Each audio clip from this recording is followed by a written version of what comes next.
السلام عليكم. في الفيديو اللي فات انا قلت لك ان في بعض الحاجات البسيطه اللي على قدر ما هي مش هتاخد منك وقت كبير ولكن هتفرق في نتائجك جدا، وكان من ضمن الحاجات اللي قلت لك عليها دي هي انك تحسب متوسط وزنك على مدار الاسابيع، ولو انك توزن من مرتين لثلاث مرات في الاسبوع وتقارن متوسط الوزن ده على مدار متوسط الاسابيع التانية. حاجه زي كده مهمه لان احنا كل يوم بنتعرض لنوع مختلف من الاسترس عن التاني، وايام بناكل فيها مثلا صوديوم زياده شويه، بناخد فيها املاح شويه زياده عن يوم تاني، وبالتالي دي ممكن يكون حاجه بتفرق في الوزن يوم عن التاني شويه. ان في يوم مثلا ممكن تلاقي نفسك وازن 75 مثلا ونص، اليوم اللي بعده تلاقي نفسك وازن 75 و800 مثلا، فطبيعي الفروقات دي تكون موجوده. 300 جرام، 200 جرام، ربع كيلو، ممكن تلاقي حتى يوم تلاقي نفسك زي نص كيلو اوت اوف نو وير، تلاقي نفسك منتظم وكل حاجه بس انت متعرض لستريس زياده شويه. حاجه الناس تكون عارفها ان انت حاسبات السعرات اللي بتطلع لك على النت مش دقيقه بالمره، فبالتالي ما تاخدهاش كانديكيتور وما تاخدهاش كحاجه تعتمد عليها 100% ان هي تطلع لك حساب السعرات بتاعك، لان انت مثلا ممكن تكون كاتبه لك ان انت محتاج 2500 سعر حراري، وفي الاخر بعد ما تمشي على 2500 دول تلاقي نفسك في الاخر بتزيد. فمثلا تلاقي نفسك متوسط الاسبوع الاول 75، متوسط الاسبوع الثاني 75 ونص، متوسط الاسبوع الثالث 76، فبالتالي انت بتزيد نص كيلو في الاسبوع، او متوسط وزنك بيزيد نص كيلو في الاسبوع، فبالتالي ده انديكيتور ان انت تقريبا مزود 500 كالوري في اليوم. فبالتالي كل اللي انت هتعمله، وانا هساعدك في حاجه بسيطه انك تعملها تساعدك وتخلي الموضوع روتيني بالنسبه لك وتتبسط بيه، انك تنزل برنامج جوجل شيتس او تفتح جوجل شيتس من على اللابتوب وتعمل معايا اللي احنا هنعمله في الفيديو ده توتوريال بسيط، ممكن تعمله مع نفسك او ممكن تعمله مع، لو انت مدرب تعمله مع المتدربين بتوعك، وحاجه هتفرق معاك جدا وهتسهل من النتائج بتاعتك وهتسهل من التراكنج بتاعك. لو في مشكله في السعرات ممكن تكون حل.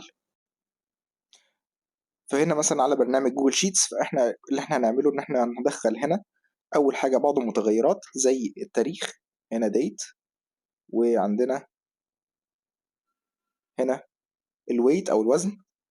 لو هنتكلم مثلا هنكتب بالعربي فهنا نكتب التاريخ، وهنا الوزن، وهنا مثلا النوم، انت هتحسب انت عدد ساعات نومك، نايم كام ساعه.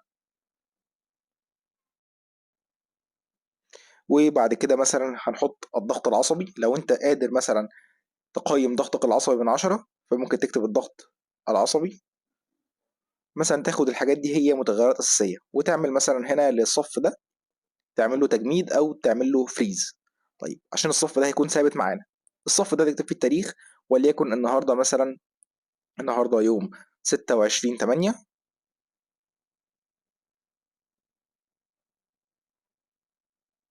تمام.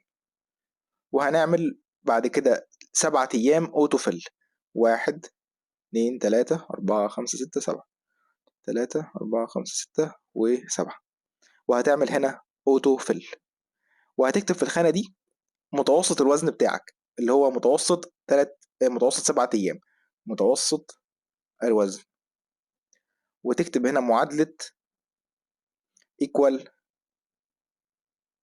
average، وتحدد الخانات اللي فوق، تعمل صح. بعد كده ممكن تعمل هنا فرق الوزن، بحيث انك تعمل معادلة تعمل لك فرق الوزن بتاع اسبوعين، فرق الوزن، تمام. فاحنا هنكمل بقى، هنعمل اوتو فيل للجزء ده، مثلا دول 1 2 3 4 5 6 7، هنعمل مثلا هنا ايه، هنشوف هيكمل المعادلة صح ولا لا. فهنا كمل التاريخ وعامل متوسط الوزن. طب احنا هنعمل فرق الوزن ازاي؟ فرق الوزن هنعمله فرق اسبوعين، فاحنا مثلا هنعمل ايكوال، وهنا هنكتب ماينس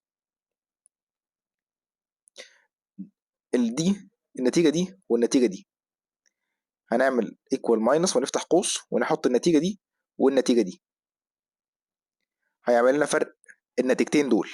طيب ناخد مثال، هنا مثلا نكتب كام، نكتب مثلا 80 مثلا، واليوم اللي بعده مثلا 80 ونص، واول يوم في الاسبوع خالص كان مثلا ايه 80 برضه.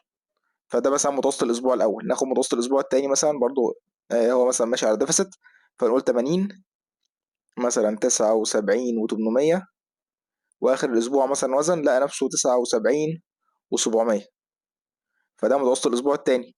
شوف طلع الفرق لوحده، لقى نفسه ناقص 300 جرام. حلو الكلام. طيب نجرب نمسح بقى الكلام ده كله ونعمل حاجه من الاول تاني. طيب هنقوم رايحين محددين الكلام ده كله اللي احنا عملناه بفرق الوزن. بس ممكن نعمل احنا واحدة كمان كده. ازاي كده؟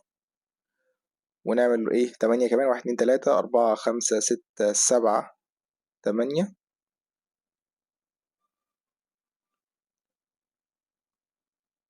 ونعمل اوتو فيل. عمل اوتو فيل مظبوط، حلو. ونعمل دي فرق الاتنين، فرق الوزن نعمله ايه، فرق الاتنين مع بعض.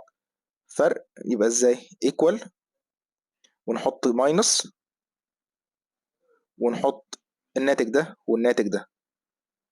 جميل، حلو. نقدر هنا بقى نعمل اوتو فيل وبطن بطيخه صيفي. اقوم رايح محدد دول كده، واقوم رايح نازل نازل نازل نازل نازل كتير، مثلا ليكن هنا مثلا ايه شويه ايام حلوين كده، ونعمل اوتو فيل. اه لا مش هعرف اعمل اوتو فيل هنا. ممكن نعمل كده، هو هيعمل اوتو فيل كده من بدري قوي. ممكن نحدد من دول كده، ونعمل ننزل ننزل ننزل كده كتير كتير كتير كتير. اوتو فيل، حلو. نتاكد بقى من ايه، من النتائج بتاعتنا. شوف ده مثلا الفرق ما بين بي 33 وبي 25، حلو. وده الفرق ما بين الصف بي 41 دي و33 دي، مظبوط، حلو. يبقى احنا كده ماشيين ايه، ماشيين كده صح. وانا كده عامل فورم بالنسبه لي اكون مرتاح، وانا بسجل اوزاني الوزن بتاعي وشايف التغير بتاعي على مدار الاسابيع، وانا مرتاح ومش متضايق ومش متعكن من حاجه. طيب انا ممكن مثلا اغير الالوان بتاعتي، مثلا اغير لون الشيت، احط مثلا ده اسود، وعايز اخلي الكلام بالابيض او لون مختلف. اخلي التكست مثلا لونه ايه، مثلا اصفر او لبني زي ده كده. واخلي مثلا ايه الخط بتاع متوسط الوزن ده لونه مختلف، بحيث ان هو يبقى ايه لون سبيشال كده. ممكن نخلي مثلا لون، ممكن نخلي لون الصف ده مثلا نخليه باللون وليكن البرتقالي مثلا، والكتاب الاسود مثلا يعني. واعمل كده مثلا ايه في المتوسطات. او نعملها من بدري، اعملها كده واعمل اوتو فيل، هلاقيه مالها لي بالالوان بتاعتي زي الفل عادي خالص. طيب، وده كده كان فيديو النهارده. ما تنساش لو الفيديو عجبك تنزل تعمل لايك، تعمل سبسكرايب، تفعل زر الجرس عشان يوصلك كل جديد. ولو عندك اي اقتراحات في الكومنتات اكتبها لنا، وسلام عليكم.